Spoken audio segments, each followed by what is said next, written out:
तू आ गया? हाँ मैं आ गया। कैसे हो भाई लोग? हाँ, हम लोगों का अच्छा ही है। मैं खुल लिया, खुलने के लिए ट्राई कर रहा हूँ। मैं 2-3 वीडियो दे दिया है। तो लड़के के नाम से क्यों खुला है? बड़ुआ है।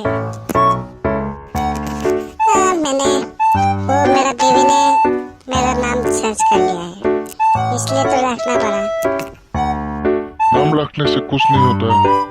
अच्छे अच्छे वीडियो डाल, व्यूज और लाइक शेयर सब्सक्राइब सब करेगा। थोड़ा तिलक रखना पड़ेगा। मेरा तो पीने का ही मन नहीं है। मैं तो आ गया, तुम लोगों को सिर्फ नहीं पीऊंगा। मेरा पीने का मन नहीं है। हम तो तुमको फोर्स नहीं कर सकते है ना। चलो कल फिर से मिलेंगे। कल सब लोग काम दारू पिएंगे। हाँ ठीक है, नहीं तो बहुत देर हो रहा है, घर पे कुछ काम है। चलो चलते हैं। अकेला अकेला महसूस हो रहा है। चला वो लोग छोड़ के चला गया।